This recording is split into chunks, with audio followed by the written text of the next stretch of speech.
घने जंगल के भीतर बसे एक शांत दूर दराज के गांव में पुराना जादुई मकबरा एक उभरती हुई जीर्ण शीर्ण संरचना के रूप में खड़ा था। स्थानीय लोग हवेली के अंधेरे अतीत के बारे में कानाफूसी करते थे और यह कहा जाता था कि जो लोग इसकी खस्ताहाल दीवारों में प्रवेश करने की हिम्मत करते थे वे हमेशा के लिए इसके भीतर छुपे भय से प्रभावित हो जाते थे। जादुई मकबरा की किंवदंती 19वीं शताब्दी के मध्य में मिलती है, जब हवेली एक मलखान नाम के इंसान की थी। मलखान जादू टोना के प्रति अपने जुनून के लिए जाना जाता था। मलखान ने अंधेरी संस्थाओं को बुलाया था और घर के भीतर द्वेषपूर्ण अनुष्ठान किए थे। मलखान और उसका पूरा परिवार जादू टोना जैसी कला में निपुण थे, जो जगह जगह अपनी कला का प्रदर्शन करते रहते थे। एक रात जब मलखान अपने पूरे परिवार के साथ प्रदर्शन करके घर लौट रहे थे, तब कुछ लुटेरे उनका पीछा करते हुए उनके महल में घुस आए। दिन भर की भाग दौड़ से थके हुए सब लोग घर आते ही जल्दी ही अपने अपने कमरे में सोने चले गए। तभी लुटेरों ने उनके घर को लूटा था और पूरे परिवार को मौत के घाट उतार दिया था। पूरा परिवार जादू टोना में माहिर था, इसलिए गांव के लोग भी उनके महल में जाने से डरते थे। इस भयानक हादसे के बाद मलखान के महल को बंद कर दिया गया था, जिसने अपने पीछे डरावनी और निराशा की विरासत छोड़ी थी। एक चांदनी रात में साहसी रोमांच चाहने वालों का एक समूह फ्लैशलाइट और कांपते साहस से लैस होकर शापित हवेली का पता लगाने के लिए निकला। वे इसके चारों ओर फैले हुए रहस्यमय रहस्य से आकर्षित थे, जो अकथनीय भयावहता की कहानियों से प्रेरित था। जैसे ही वे अंदर दाखिल हुए, हवेली एक अशुभ उपस्थिति की सांस लेती हुई प्रतीत हुई। हवा ठंडी हो गई और टिमटिमाती मोमबत्तियां टूटी हुई दीवारों पर भयानक छाया डाल रही थीं। उनके कदमों की आवाज खाली गलियारों में गूंज रही थी, मानो महल उनका इंतजार कर रहा हो। उन्होंने भव्य बॉलरूम की ओर अपना रास्ता ढूंढ लिया, जहां कोने में एक पुराना पियानो रखा हुआ था। उन्हें यह देखकर आश्चर्य हुआ कि उसने अपने आप एक शोकपूर्ण धुन बजाना शुरू कर दिया। चाबियां भूतियां उंगलियों से हिल रही थीं। उनकी रीढ़ में ठंडक दौड़ गई और कमरा एक उदास धुन की गूंज से भर गया।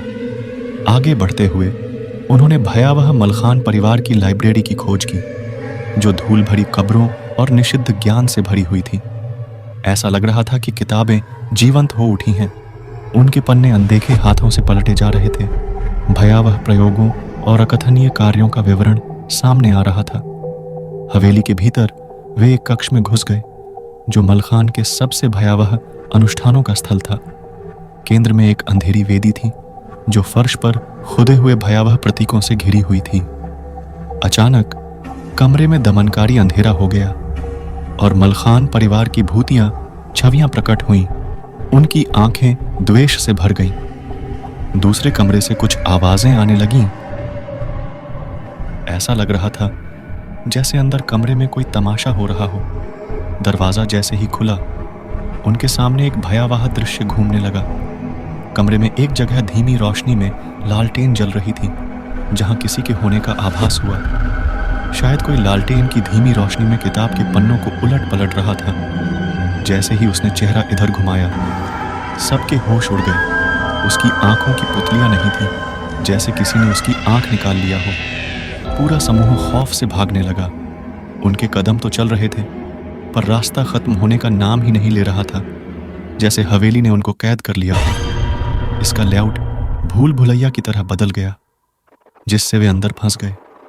हताशा आ गई और उन्होंने श्राप को तोड़ने की आशा में अपने द्वारा खोजे गए एक मंत्र का पाठ किया। जैसे ही उन्होंने मंत्रोच्चार किया, दीवारों से खून बहने लगा और प्रताड़ित आत्माएं उनके शरीर पर पंजे मारने लगी। सबकी चीख महल में गूंजने लगी। उनकी चीख के बीच में किसी की हंसी की आवाज भी गूंज रही थी। अपने अंतिम क्षणों में उन्हें एहसास हुआ कि हवेली मलखान द्वारा बुलाए गए अंधेरे के लिए एक अभिशाप बन गई थी। यह अभिशाप उनकी आत्माओं पर कब्जा कर लेगा और इसकी दीवारों के भीतर हमेशा के लिए कैद सताई हुई आत्माओं की संख्या भी बढ़ जाएगी। हताशा से भागते हुए उन्होंने एक रास्ता खोज लिया था, जो कटीली झाड़ियों से निकला था। सब लोग पूरी ताकत और हिम्मत के साथ कटीले रास्ते से भाग रहे थे। इस कोशिश में वे लोग खून से लथपथ हो गए थे। और आखिर में हवेली से भागने में कामयाब रहे। जैसे ही सुबह हुई, हवेली ने खुद को सील कर लिया और गांव में मलखान के हवेली के भीतर की भयावहता की एक गंभीर याद रह गई। हवेली एक वसीयतनामा के रूप में खड़ी थी, जो अपने कुछ रहस्यों को दफन किए हुए थी। जो इसकी भयावहता के रहस्य को जानने की कोशिश करते हैं, उनको अंधेरे के दायरे में जाने के लिए बहुत अधिक कीमत चुकानी पड़ सकती है।